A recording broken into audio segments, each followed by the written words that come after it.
Wait. Make it a wish, Trev. Come on. Oh, it's going to be on my head. It's going to be on my head. Hello everyone and welcome to this very special, I'm excited Trev, episode of Beer Sweden TV. It's World Cup time. It's World Cup time. Yeah, back at ya. It's only 2 days now, Trev. 2 days until the first England game kicks off. It's going to be England versus the United States of America. What do you think? Spontaneously, Trev, what do you think? Score-wise? Got to win. Oh, score-wise? Score-wise. Of course we're going to win. It's a question of how we win. 3-1. 3-1. 3-1. You heard it here first. Beer Sweden, Trev. I wish I hadn't said that. Pretty good at this sort of thing. Pretty good predictor, actually. 3-1, England versus United States. So what we thought we would do to make it a bit more beery was to have our own little sort of World Cup in beer, of course.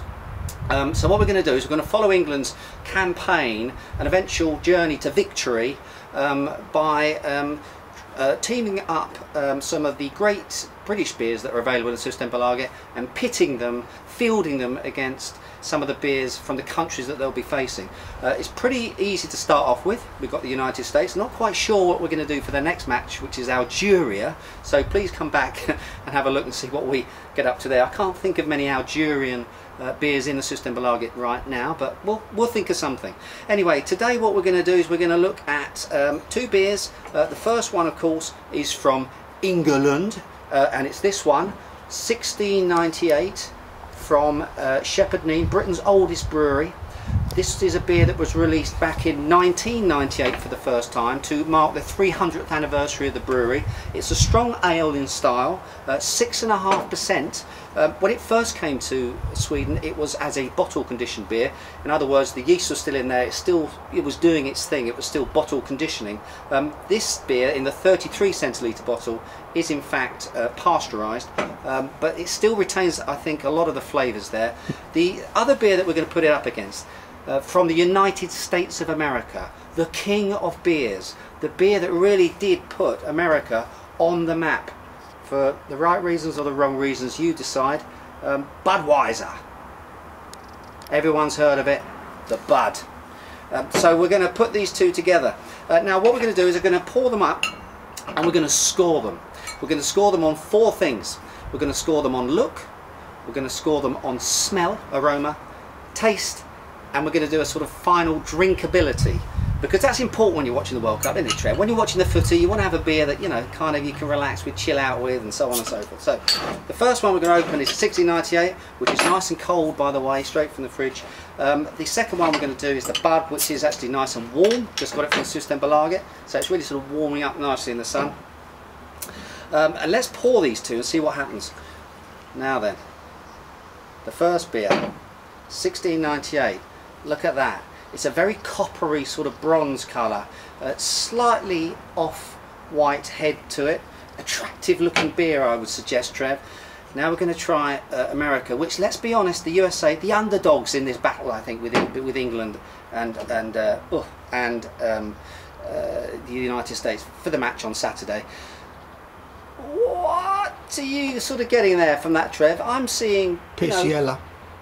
Okay, yeah, I mean, that's a fair comment, I suppose. It's a very sort of light, bleached, sort of sweet, corny type sort of colour to it. A little bit thin, I have to say.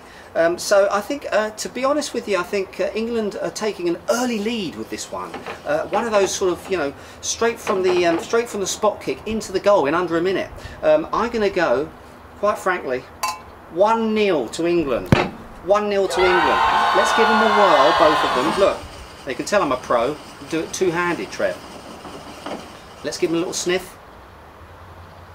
1698. Got lots of sort of dark fruits to it. Little spikes of citrus as well I get in there too. Tropical fruit, a little bit of...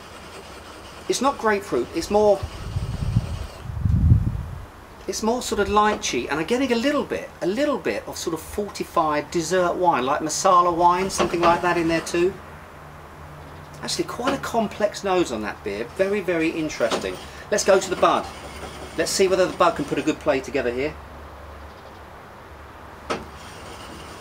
Okay, I think the king of all beers. What I'm getting, the king of beers, Is it going to make a good play? I'm not quite so sure. I think actually defence-wise, Bud's is letting itself down. It's a little bit leaky in defence.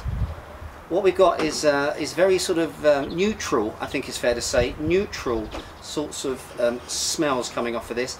A little bit of corn, which is not unusual. They've got some rice in here, of course. Budweiser uses about, I think it's 30% of rice in the mix to give it what it calls its very clean, sort of refreshing character. But really it's very corny and very light white Wonder Bread sorts of aromas. There's very little hop action here at all. I'm going to have to call it, Trev, as I see it, and what I'm saying is that England are taking, I think, a cracking start to this match. I think England have actually taken another goal. It's 2-0 to England. 2-0 to England, people, straight away. So what you're saying is that one of the best beers in England is beating the king of American beers then? It's kind of what I'm saying, Trev. It's kind of what I'm saying, but I'm only calling it as I see it. Let's give them a little bit of a taste, because I think this is where we're going to see some real goal mouth action.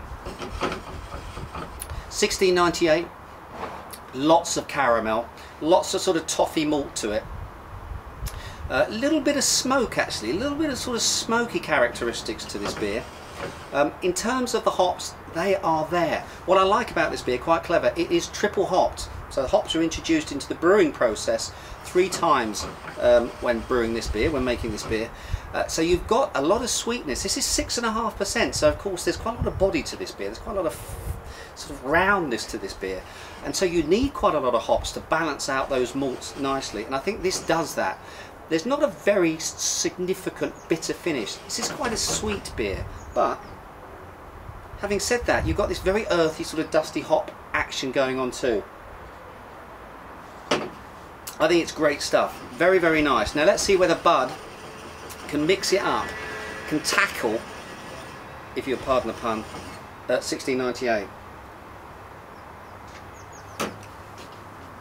No is the answer. I don't really know what more I can say. A clear-cut goal there, straight into the back of the net from 40 yards out. It's a thunderstrike. Quite frankly, Bud isn't even in this game. If this was a game of 2 halves, then quite frankly, Bud is out for the count. Should be substituted. Very thin flavours. The stuff about water and canoes and so on applies, I think, in this context. This really is very, very light stuff. It's 3-0 to England. They're running away with this one, Trev. Now the last thing that we need to talk about is drinkability. Now this could be somewhere where Bud actually just pips a sneaky extra time goal. In terms of drinkability, 6.5% beer, complex, quite heavy, lots of fruit action going on. Yeah, okay, well I can drink a lot of it, I'm sure you can, Trev, but in fairness, where Bud does actually come to life, I think a sudden death, last minute, late goal is that it is very drinkable. That's the point of Budweiser. So I'm actually going to give Bud a goal here. They've scored, Trev. It's 3-1. And I think really the final result for this little team up is England 3, USA 1. It was always going to be that, wasn't it? So congratulations to England. Come on, you boys. Next match is going to be England versus Algeria. What we're going to choose, I don't quite know, to be honest with you, but we'll think of something. Until next time, make sure you support our mighty boys as they take home the World Cup for the first time since 1966. So until then, cheers, goals. How dare you cut me off, Trev? What I was going to say was, you've drank all the 1698. Cheers, goals and beers.